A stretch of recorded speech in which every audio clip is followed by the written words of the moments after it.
So we're in our week 3 ng ating series. Sabihin mo, finally. Finally. So naririnig natin tong finally or sa Tagalog, sa wakas.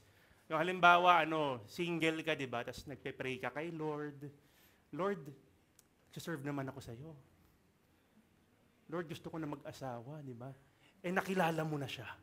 Nandyan na siya, mapapakanta ka, this is it. Oh, I finally found someone. Parang ganon, isipan tagal mong hinintay nung finally na yan. Or pag order ka sa sa Mang Inasal, di ba? Yung extra rice, nakaganyan ka na. Tapos pagdating ni Kuya, sa wakas, nandyan na yung extra rice. So when we say finally, or yung mga expression na ganyan, it's about a period of waiting, then dumating na yung hinihintay natin. So, and here, we're talking about the arrival of Jesus Christ. Bakit yung pagdating ni Jesus, masasabi natin, finally? The past 2 weeks, we've talked about Abraham, David, and today we're gonna focus on Jesus himself. The question, have you ever heard of this phrase? Sabihin mo, faux blow. Faux blow sa mga Gen Z. Ang ibig sabihin yan, fear of being left out. This is, sabihin mo, Pastor, ano ba naman yan? Pasko, left out agad ako. Akala ko dapat masaya tayo, nakapula ka pa naman, no? Pero naranasan mo na ito, yung parang, when you say fear of being left out, bakit hindi ako sinama?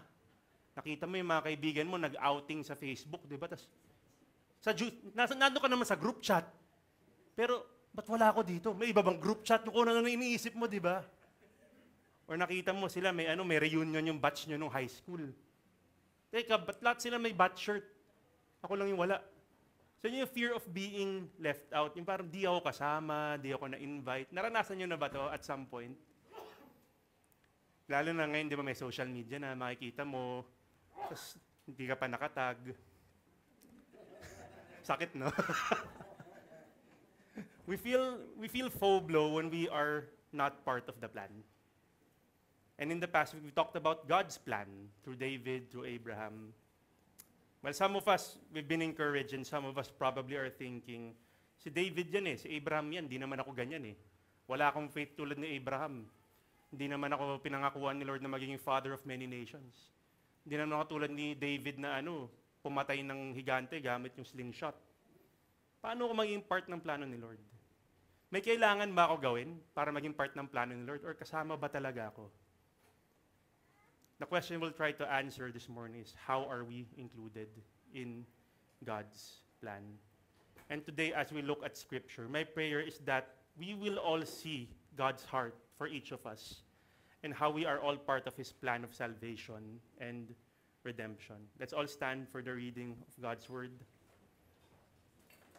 We're in the book of Matthew. So Matthew, the first book in the Old Testament, pag ganun mo ng Bible mo, Matthew 1, then we'll jump to verse 16 to 17. Matthew 1. Yun na ba tayo? The book of the genealogy of Jesus Christ, son of David, son of Abraham. Then jumping to verse 16. And Jacob, the father of Joseph, the husband of Mary, of whom Christ was born, who is called Christ. So all the generations from Abraham to David were 14 generations. And from David to the deportation to Babylon, 14 generations. And from the deportation to Babylon to the Christ, 14 generations. This is the word of the Lord. Lord, we acknowledge that your word is the ultimate standard in how we would live our lives. Wala kaming ibang susundin kundi ang salita mo, Panginoon. And as your word is preached, Lord, may it be that double-edged sword that will pierce our hearts, bring renewal to our minds, and change in our lives. In Jesus' name, amen and amen. You may be seated.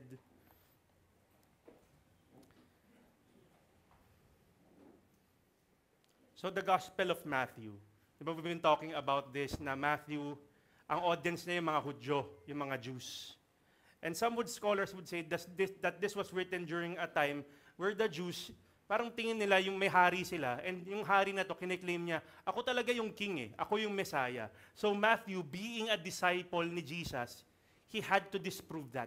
At kailangan niya ipakita na si Jesus talaga yung hari, yung Messiah ang hinihintay nila. And he starts that with the genealogy of Jesus. So ano ba yung genealogy? Genealogy is the study of family, including tracing lineages, relationships. Basically, family tree. Hanapin mo yung family tree mo, di ba? Sa Pilipinas, ano natin yung lolo ko ng lolo ko ng lolo ko. Tapos sasabihin mo, mas magaling yung lolo ko. Hindi, mas magaling yung lolo. So meron talagang tayong ganun in terms of family in our culture. For them, mas matindi yun because they would trace their family's lineage up to the patriarchs in the Bible. And in the Bible, we can see the genealogy of God's people and how it played a great part in the plan of salvation. Makikita natin sa Old Testament, sa January tuloy. Excited na mag-New Year, you know. Tama nung beginning, di ba? January, Genesis, magkalapit yon. Grabe kayo, ah. Sa Genesis 25, makikita natin the descendants of Abraham. But more importantly, this is detailed in 1st and 2nd Chronicles. Makikita natin dyan, Abraham, the father of Isaac, the father. And for them, wala silang Bible nun. So, paano nila aaralin yan? It would usually be in a oral tradition. May isang magbabasa, babasahin niya, Abraham, the father of Isaac. And kung titignan natin, pag binabasa natin yung Chronicles, di ba nasa gitna siya ng Old Testament, siya dito nabasa mo na yung Chronicles, yung mga kronika. Di ba parang, bakit kailangan sabihin yung tatay ni ganito, tatay niya si ganyan? Ano importansya sa akin nito? Sa atin, hindi tayo masyado makarelate. Pero sa mga Hudyo, pag binabasa yan, it was their sense of identity. Halimbawa sinabi, ay, lolo ko yan. As in, they would be proud about that. And makikita na, dito ako sa tribo na ganito, sa tribe na ganyan. They can easily identify their lineage. And oral talaga siya, kaya lahat sila nakikinig. Sasabihin na ba yung lolo ko, sasabihin na ba yung tito ko. And this is where Matthew drew inspiration from the introduction of the gospel. Di ba nalagay ng Jesus Christ, son of David, son of Abraham. Tapos Abraham, dire-diretso, he drew inspiration from that. Pero ang difference ng ibang genealogy sa genealogy ni Matthew, sa ibang genealogy, mauuna yung pinaka-patriarch. Usually si Abraham yan. Kasi siya yung tatay ng mga Hudyo eh. And everyone would find their identity in Abraham. Dire-diretso yan. But here, Matthew starts with Jesus. So binaliktad, lahat ng descendants ni Jesus, they find their identity and purpose in Christ. Not the other way around. Not Jesus finding his identity in Abraham. But Abraham, all towards kay David, and all in the line of Judah, find their purpose in Jesus Christ. And that's the same thing for us. Regardless of who you are, ano yung pamilya mo, we find our purpose in Christ. Amen? Ngayon, tingnan natin yung genealogy ni Jesus. Kung gaano siya, bakit importante si Jesus dito. And ano ba yung ginawa ng mga tao nung panahon na yun, nung sa genealogy niya. Abraham was the father of Isaac, and Isaac the father of Jacob. And Jacob was the father of Judah and his brothers. Judah the father of Perez and Zerah by Tamar, and Perez the father of Hezron, Hezron the father of Ram. Familiar yung tatlong pangalan na to, no, na hinighlight natin. So, isa-isahin lang natin yung highlights ng buhay nila. Kunyari, maalaala mo kaya, unahin natin, episode 1, si Isaac. Isaac was known as the son of Abraham na sinabi ni Lord, isacrifice mo yung anak mo, yung kaisa-isa mong anak. So we preached about this nung first installment na umaakyat sila, magkasama silang mag-ama. Tapos si Isaac parang, Daddy, nandyan yung kahoy. Nandyan yung pangsimula ng apoy. Nandyan yung kutsilyo. Sino yung isa-sacrifice natin? So nagkaroon ng mga ganong eksena doon.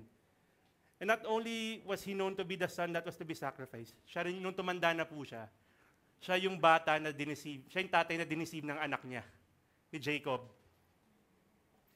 So parang isipin mo, kawawa naman yung buhay ni Isaac, no? Sinubukan siya i-sacrifice ng sarili niyang tatay, niloko siya ng anak niya. Doon siya nakikilala. But did we know that Isaac actually committed the same sin as his father, Abraham? In Genesis 26, so Isaac settled in Gerar. When the men of the place asked him about his wife, he said, "She is my sister," for he feared to say, "my wife," thinking lest of the men of the place would kill him because she was attractive in appearance. When he had been there a long time, Abimelech, the king of the Philistines, looked out of the window and saw Isaac laughing with his wife, laughing with Rebekah, his wife. Nangyari. So Abimelech called Isaac and said, "Behold, she is your wife." How then could you say, she is my sister? And Isaac said to him, because I thought, lest I die because of her.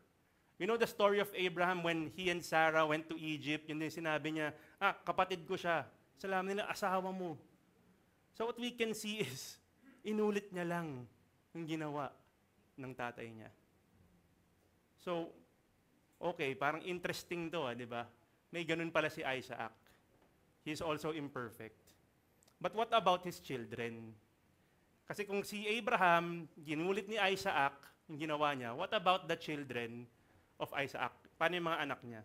So, sino yung dalawang anak ni Isaac? Review lang tayo. Si Esau, tsaka si Jacob. Hindi Esau hindi Esau. Esau. Sabi mo, Esau. Yung Esau, yan yung kakainin mo sa kanto, di ba? Masarap yun. Tapos may suka, tsaka sauce. Baboy ba o manok? Ano mas masarap? Manok daw, manok. So, Jacob. Jacob was known as the twin of Esau. Nung lumabas sila, nung pinanak sila, siya yung nakakapit sa heel ng kapatid niya. His name literally means deceiver. Manggagancho siya, magulang siya. So he would try to find an advantage para makalamang siya. And his greatest act of deceit was when he deceived his father, Isaac. Anong ginawa niya? Di ba gusto niya, kailangan kasi sa culture nila, importante po yung blessing ng tatay. So ang ginawa niya, kasi yung sabi ng nanay niya, kinuntsaba pa niya yung nanay niya eh. Sabi niya, gusto ng tatay mo yung ganto. Pagluto mo siya, tapos maglagay ka ng balahibo, ng hayop, para maging kamukha mo yung kuya mo. Tapos nung araw na yon, inutusan ni Isaac si Esau, mag-hunt ka dyan. So yun ang ginawa ni Isaac, sinunod niya yung nanay niya. And this is what happened. So he went into his father and said, "My father." And he said, "Here I am. Who are you, my son?" Kasi medyo bulag na po si Isaac nun eh. Jacob said to his father, "I am Esau, your firstborn." Si Jacob ba siya o si Esau? Si Jacob. So, diniceive niya na naman. Di ba? Ano ginawa ng lolo niya si Abraham? Diniceive yung taga-Egypt. Ano ginawa ng tatay niya si Isaac? Diniceive yung hari ng Philistines. And here, he deceived his own father, sarili niyang tatay. Sinasabi, ako yung kuya, ako si kuya. I have done as you told me. Now sit up and eat my game, that your soul may bless me. So nagluto talaga kasi po si Jacob, siya yung magaling magluto. Si Esau, siya yung magaling mangaso. So inisip ko ano kaya niluto niya, pares ba to, bulalo, luto na ba siya Noche Buena? Esau. Inisip ko spaghetti para magtagal hanggang bagong taon. But Isaac said to his son, "How is it that you have found it so quickly, my son?" So medyo nagtataka na si Isaac eh. So instead of coming clean, ano sinabi niya? "Because the Lord your God granted me success." Wow, ginamit pa si Lord sa kalokohan niya. Minsan ganun tayo eh. Okay lang naman kay Lord to, di ba? Tingin ko okay lang. Huwag po natin gawin yun, mga kapatid. Let's not bring God into the things in our life that do not please Him. And he continued after that. Di ba, binless siya ng tatay niya. Tapos, pagbalik ni Esau, bless me. Sabi, teka, binless na kita kanina. And from there, nagkagulo na po yung magkapatid. It took long years. So, okay, Abraham, yung lolo, deceiver. Isaac, yung tatay, deceiver. Si Jacob, mega deceiver. Di ba? Mega deceiver. Paano yung mga anak ni Jacob? Ang dami nun, 12. Hindi natin maiisa-isa, pero ang highlight natin is si Judah. Judah was known with his brothers for selling their brother si Joseph. Kasi di ba si Joseph, sabi niya, favorite ako ni tatay. Binigyan siya ng parang polong suot ni Pastor Joel ngayon. Parang ganyan suot ni Joseph noon makulay. Sabi niya, ako yung magbabow down kayo sa akin. Siyempre, nainis yung mga kuya. Ano pinagsasabi nito? So, una, gusto nilang patayin, pero eventually, binenta na lang nila. But this was not one of the other sins of Judah. Ano yung ginawa niya? Si Judah, meron siyang 3 anak na lalaki. Ngayon, nagkaroon siya ng daughter-in-law. Asawa ng panganay niya. And namatay yung panganay niyang anak. In their culture, ang tinatawag dito is the kinsman redeemer. So, kung sino yung susunod na anak, papakasalan niya yung asawa nung nakakatanda niyang anak. Kapatid pala. So, okay. Pinakasalan ulit. Yung pangalawang anak, namatay ulit. Grabe naman, no? So, syempre, kung yun yung tradisyon nila, dapat ibibigay dun sa pangatlo, di ba? Agree. Kung ikaw sumusunod ka sa, sa religion nyo, sa culture nyo, gagawin mo yun, di ba? Commandment ni Lord sa kanila yun eh. Pero ano ginawa niya?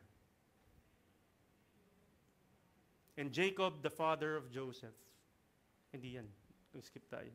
Then Judah said to Tamar, his daughter-in-law, remain a widow in your father's house till Selah, my son, grows up. Ito yung bunso niya. For he feared that he would die like his brothers. Kasi baka naman may sumpa ka, Tamar, kasi yung mga kuya ko pinakasalan ka, namatay. Baka ako rin. So Tamar went and remained in her father's house. She remained a widow for a long time. Hindi po pinakasalan ni Shelah si Tamar, which is dapat ginagawa nung tatay, papakasal niya. Hindi niya tinupad. Di ba sinabi niya, until tumanda yung anak ko. Abraham, deceiver. Isaac, deceiver.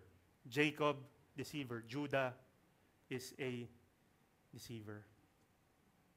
All these men were sinners. Nagsinungaling sila, nagnakaw sila. They did many other things. Kung titignan natin, sama naman itong mga to, gaganyan ka.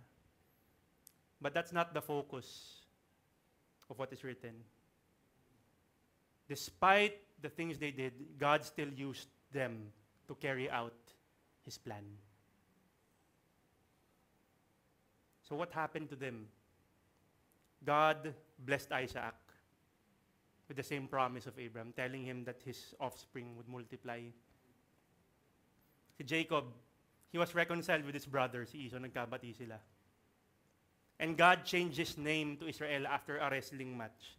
Siniisip ko paano sila nag-wrestling, kayo na lang po mag-isip. Ano, may sinapak siya ni Lord, sinubmission ba siya ni Lord? Pero even if we try to wrestle with God, never po tayong mananalo. Si Lord po laging mananalo. But God still blessed him and changed his name to Israel. Then si Judah, alam natin at the end of Genesis, nung binibless na po ni Jacob lahat ng anak niya, Judah received the blessing that the scepter, meaning the line of kings, would not depart from him.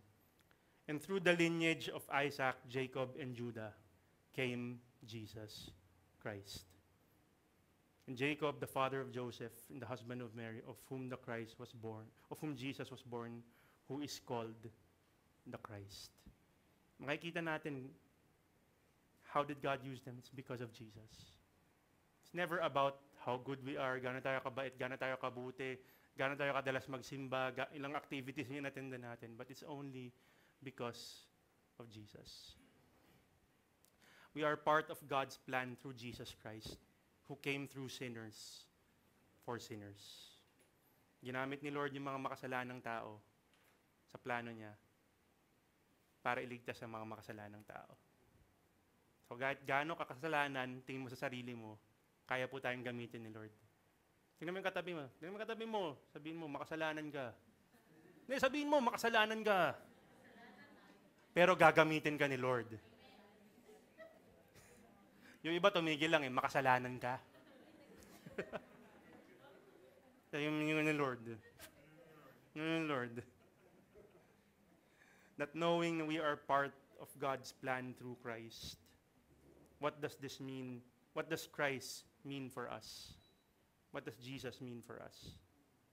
First is Christ is the assurance of God's plan. The book of the genealogy of Jesus Christ, the son of David, the son of Abraham. Sinasabi dito, fulfilled na. Kaya siya son of David, son of Abraham, na fulfilled na yung promise. In Christ, God's greatest plan has been accomplished and His greatest promise has been fulfilled. Kalagay kanina doon, 14 generations from Abraham to David, from David to Babylon, and from Babylon to Jesus. From Abraham to Jesus, that is 1,680 years. Kaya mo maghintay ng ganun katagal? 1,680 years. Yung pumila ka lang sa Shomayan, di ba dati? Tagal, gutom na ako eh. Ang hirap maghintay, no? Agree? Ang hirap maghintay. Pero it will be worth it knowing itong promise na to galing kay Lord. But the beautiful thing is Jesus is the fulfillment of the greatest promise of God. Sabi sa 2 Corinthians 1:20, "For all the promises of God find their yes in Him, which is Christ. That is why through Him that we utter our amen to God for His glory." Tapos na po lahat, mga kapatid. All the promises have been fulfilled in Jesus Christ. Wala na tayong kailangan gawin. Tingin mo may kailangan kang gawin para patawarin ka ng Diyos? May kailangan tayong gawin for our own salvation? Wala. Jesus has fulfilled it all. Jesus has won it all. Jesus has finished it all when He said it is finished. Pero, minsan tingin natin, kulang pa yung ginawa ni Jesus eh. Parang dapat may gawin ako. We grew up in a religious culture na dapat may gawin ka. Diba? And even if you've started following Jesus, subconsciously, nadadala po natin yan. Kailangan kong umattend ng ganito, kailangan kong maging part ng ministry, kailangan maaga ako sa church, di ba? For God to save us, for God to fulfill His promises, kailangan may gawin tayo. If that is our mindset, nakakalungkot po yun. We need to understand it is already finished. Parang ganito yan eh. Di ba yung UP nanalo sila recently ng championship? Isipin mo nasa championship team ka ng basketball. Panalo na kayo, di ba nasabit na yung medal, naabot na yung bonus, di ba na picture-picture ka na. Pero feeling ko di pa kami champion eh. Kunin mo yung bola, titira ka pa ng titiran, ganyan. Kulang pa 10 points pa. Mukha kang ewan. Kasi panalo ka na, ba't may kailangan ka pang gawin? That is how we look like when we try to add what Christ has already finished. Kaya it is finished eh. Period po yun, mga kapatid. Hindi siya comma, hindi siya dash. It's period. When we understand that Christ is the ultimate fulfillment of God's plan to solve our greatest problem, which is sin and death, yun yung pinakamalaki nating problema, may solusyon na eh. We can trust God and His plan for our lives. Everything else. Everything after salvation, bonus na lang po yan, mga kapatid. If blessed ka, nararanasan mo itong buhay na ito, praise God. But the fact na saved tayo, the fact na hindi ka pupuntang impyerno, yun yung pinakamagandang regalo na matatanggap natin sa buhay na to. And hindi lang yun, may blessing na kasama yan when you are in Christ. Iba kasi habol natin, attend akong church para ma-bless ako. Gusto ko ma-bless. Sino dito kasi ma-bless? Yung totoo lang. Ayaw niyo ma-bless, di ba? Pasko ngayon, nakikita ni Lord mga ano, di ba? He knows when you are sleeping. He knows when you're... Ay, mali pala, mali. Iba yun, wag yun. So, paano yun? When we are in Christ, sabi ni Paul sa Ephesians, "Blessed be the God and Father of our Lord Jesus Christ, who has blessed us," minsan, who has blessed us, pero importante, in Christ. Sabihin mo, in Christ. With every spiritual blessing in the heavenly places, even as He chose us in Him before the foundation of the world, that we should be holy and blameless before Him. Want to experience blessing, you want to experience what God has for you sa buhay mo, you need to be in Christ. You need to be in Christ. Second is, Christ is the confidence of our inclusion in God's plan. Ngayon alam natin, kasama na ako sa plano ni Lord. Pero nang kasiguraduhan na kasama ako dito. Kailangan sure na sure ako, 155.3% kasama ako dito. Let's go through some of the other names in the genealogy of Jesus. Nagugutom ako, salmon yung nakita ko eh. Salmon daw yan, salmon. Sabi mo, salmon. Salmon. Salmon, the father of Boaz by Rahab, and Boaz, the father of Obed by Ruth. And Obed, the father of Jesse, and the father of David, the king. And David was the father of Solomon by the wife of Uriah. We know these women, Tamar, Rahab, Ruth, and Bathsheba, who is the wife of Uriah. Kung dito yung, okay, may babae dun sa genealogy ni Jesus. Ano yung big deal dyan? Sa kultura po nila, kung Hudyo ka at nakita mo, may babae dun sa genealogy, bakit may babae dito? Because they were a patriarchal society. Ang identity nila, mahahanap nila sa tatay. Pero bakit may babae dito? Ano ibig sabihin nito? For them, this was a game changer na nilagay ang mga yan. And hindi lang dahil babae sila. Yung kilala mo si Rahab sa Exodus, di ba nabasa mo siya? And of course, Ruth, may isang book sa Bible tungkol sa kanya. They were both Gentiles.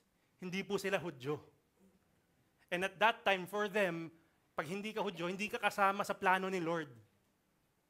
But here, we know the Gentiles are part of God's plan, pero sinama pa sila mismo sa lineage ni Jesus. And what about Tamar and Bathsheba? Ano ba ginawa nitong dalawang to? Ito, matindi itong dalawang to.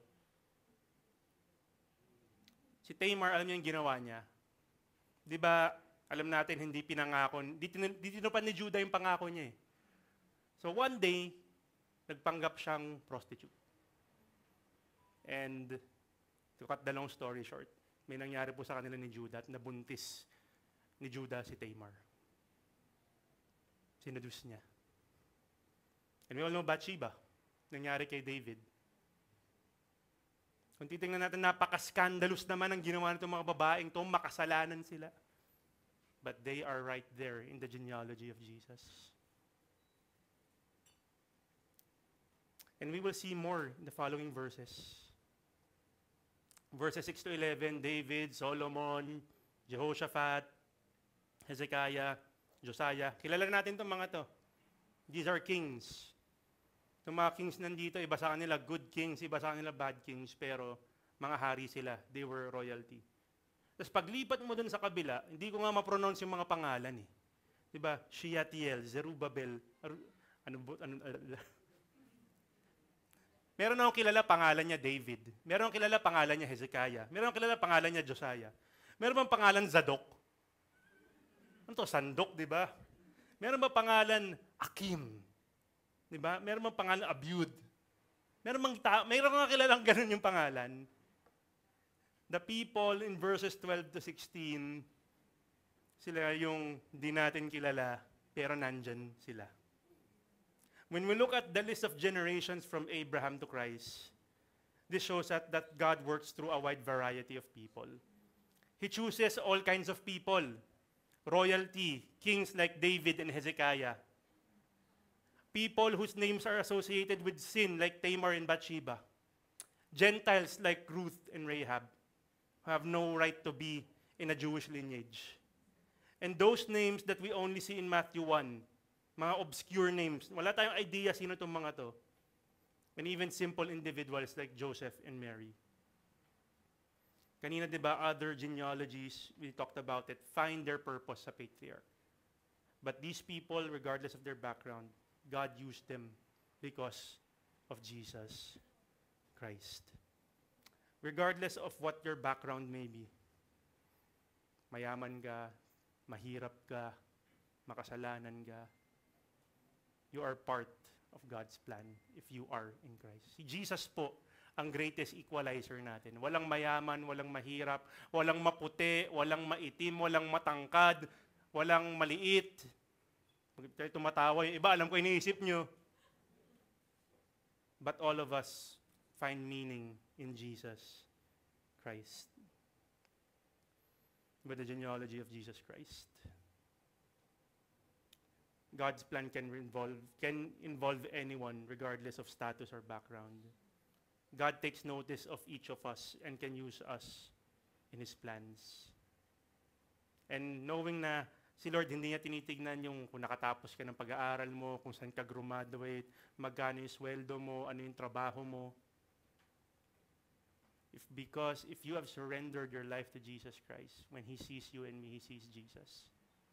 Sabi nga sa Colossians, we have been hidden in Christ. And this should give us security and a great sense of purpose. Parang grabe, Lord.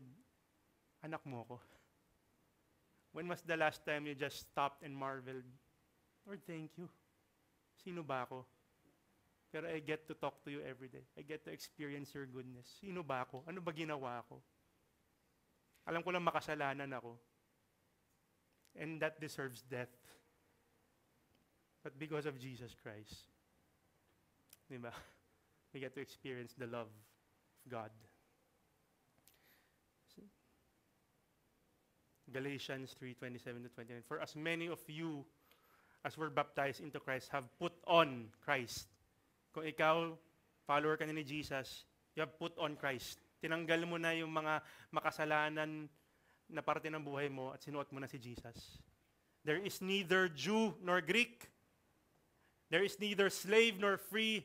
There is neither male nor female, for you are all one in Christ Jesus. And if you are Christ, then you are Abraham's offspring, heirs according to promise. It's never about what we've been able to accomplish. It's all about what Christ has been able to accomplish. It's to always look at the finished work of Jesus Christ. We can be assured and confident in God's plan in our lives because we are in Christ. Nothing more, nothing less. Question is, are we in Christ? Are we living like we are in Christ? Let's continue. Lastly, as I call on the music team, we talked about the assurance and confident in God's plan. Okay, great Lord, I am now part of your plan. Ano yung susunod kong gagawin? Christ commands us to take part in God's plan. Matthew 28:18-20. Familiar verse. And Jesus came and said to them, all authority in heaven and on earth has been given to me. Go therefore and make disciples of all nations, baptizing them in the name of the Father and of the Son and of the Holy Spirit, teaching them to observe all that I have commanded you. And behold, I am with you always to the end of the age. The genealogy of Jesus shows us that no one is too insignificant to be part of God's plan. Whether the world defines you as important or unimportant, as someone who is worthy or unworthy, someone who is clean or unclean, God sees us and He knows every detail of our lives. That's actually one of the names of God. El Roi, the God who sees. And this name was given to him by a woman. Hagar was thrown out by Sarah, by Abraham, because she had a son with Ishmael. And the Lord reached out to her and saying, what has happened to you? And an angel of the Lord, when you see that in the Old Testament, that is Jesus. An angel, the angel of the Lord, that is Jesus. Came down and reassured Hagar. That's why Hagar said, Lord has seen my affliction. You are the God who sees. Tingin ba natin di nakikita ni Lord yung mga pinagdadaanan natin? Tingin ba natin na parang nakaupo lang siya sa trono niya, tumatawa-tawa? No. God sees every detail of our lives. And as God has seen us fulfill His promise and made us part of His plan and His purposes, God is calling us to proclaim what Jesus has done to the ends of the earth, so that people would know that finally the Savior has come and is establishing His kingdom on earth. Question is, what are we doing now that we are in Christ? Are we just enjoying this for the sake of enjoyment? Love ko si Lord. Part of a great church. Those are all good things. But if we are not telling people kung ano yung ginawa ni Jesus, if we are not sharing the gospel, we are not fulfilling the other part of God's plan, kung saan kasama na tayo. And that is the greatest gift we can give to our family members this Christmas is to share what Jesus Christ has done for them. Paano yun? Noche Buena, kakain kayo, di ba? Sabihin mo, ako magpe-pray. Baliktad, di ba usually? Ba't ako yung magpe-pray? Sabihin mo, ako magpe-pray. Okay lang po ba may share muna ako? Ask God for boldness to share the gospel before we celebrate Christmas. Let's share Jesus first before we share anything else. We're gonna worship God. We're gonna worship, and so all stand first and let's pray.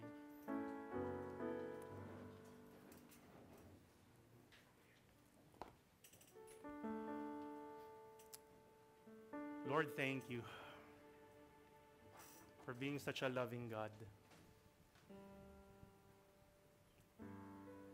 Lord, for some of us, we have been defined, we've been called names, and our value has been based on what we've done, our upbringing.